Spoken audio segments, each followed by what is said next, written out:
told my hubby, I'm nervous. And he just stared at me like this, you know. Like, are you seriously nervous? I said, yes, I'm nervous. These kids are making me nervous, you know? Because this is the first time a student is talking to a student. I'm still a student, by the way, that's why. And I'm so nervous. Luckily, my legs are not shaking, okay? So thank God for that. Firstly, greetings to one and all in the blessed name of our Lord and Savior Jesus Christ. It is indeed such an honor and a privilege for my hubby and I to be invited here to speak to this wonderful bunch of kids with this wonderful, beautiful, talented bunch of students. I was thinking the moment Sir Mangcha invited us to speak here, and I was just asking my husband, what should I be speaking? Because as of now, I'm still a student, and it is very difficult for a student to speak to another student, right? For example, if I'm holding a position, for example, if I'm a teacher, or if I'm a bureaucrat, or if I'm an administrator, it is very easy for me to stand here and say whatever I want, you know? But as of now, I'm also still a student, by the grace of God, doing my doctoral studies. So it takes a lot of guts to be standing here, okay? I just want to tell you, I'm still nervous. I was thinking about so many things, and finally I decided to share something from my own life as a student. I know your Sir Mangcha always, let me just put this word, always encourage each one of you, especially when it comes to biblical foundation. And today I just thought of sharing few things from my life experience growing up as a kid. I was born in Nagaland to a beautiful family. My mother and my daddy, they always raised me and my sibling in a way, when I look back, I'm so proud of it. They never had enough money, they were never rich, but with whatever they had, with whatever little they had, they brought me up. I remember this phrase that was years back by my father. He used to call me Neonu, means the youngest, as I'm the youngest in the family.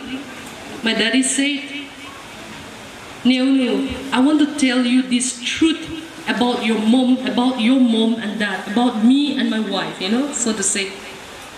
We are raising all the 5 siblings, and you being the youngest, giving you all the best education that we could, not because we have sufficient money, not because we have a lot of treasure that is stored somewhere, but we are bringing you up in such a way, we are giving you the best education with whatever little that we have.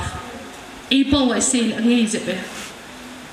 Kanay zi akasimsa na hipuy. Kanay suna kasimsa na hi. Does that make sense? Does that make sense?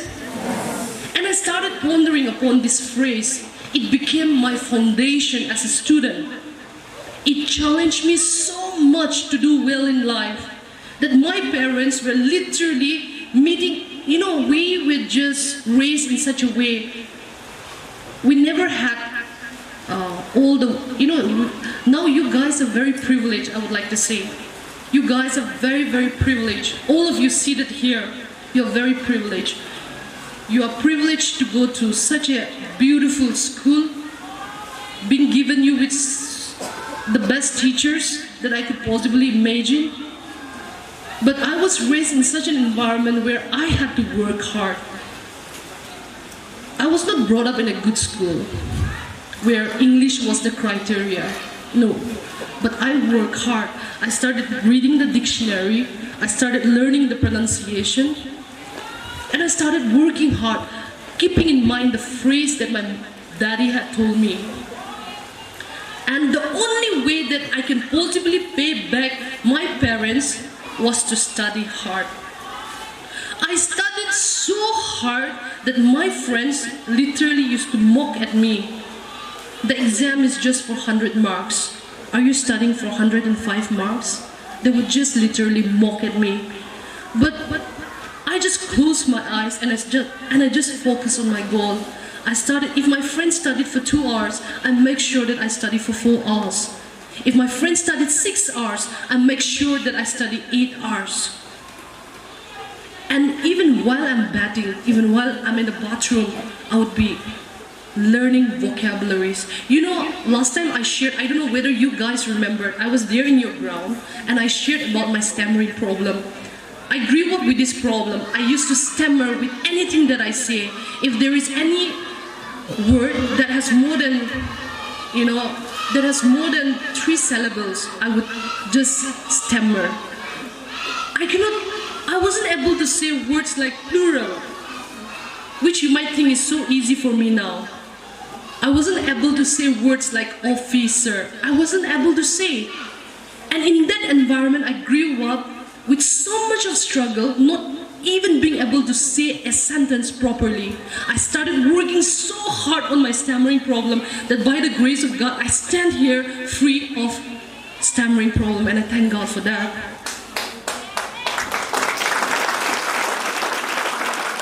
Today as I stand here, I want to go back to my life and I want to encourage all of you.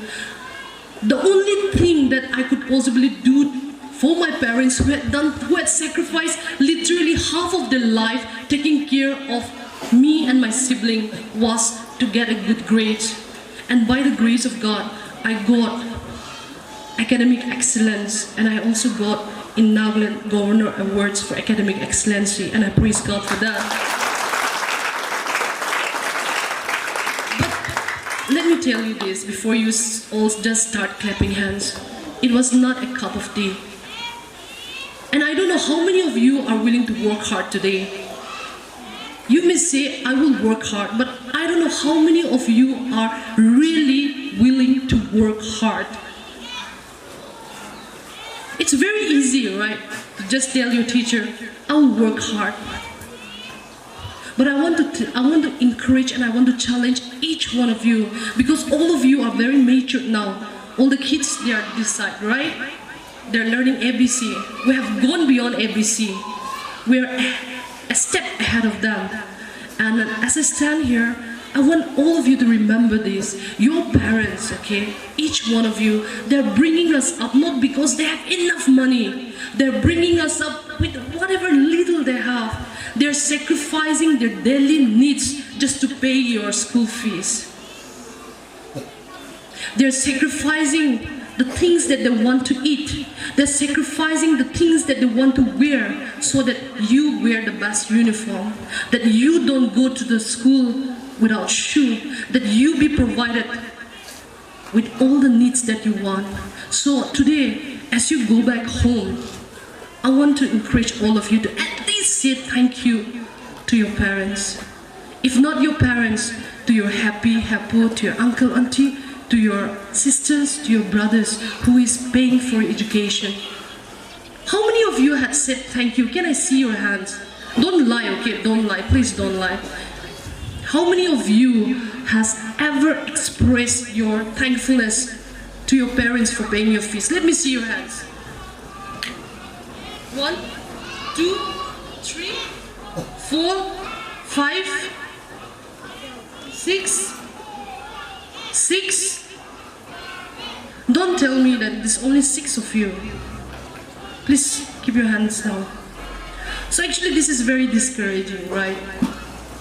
Your parents are sacrificing so much, but you have never expressed your gratitude to your parents.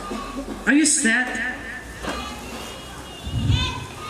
So today, when you go back, Sir Mangcha, please make sure that you ask them tomorrow, okay? You go back home, not because I said, think about how much your parents had sacrificed. Think about how much your brother, your sister, your aunt, your grandparents had sacrificed to give you this education. At least go back and at least say thank you.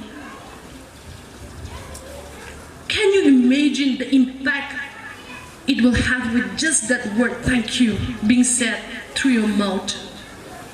Will you say it? Will you say thank you today? How many of you will say thank you this evening? Can I see your hands?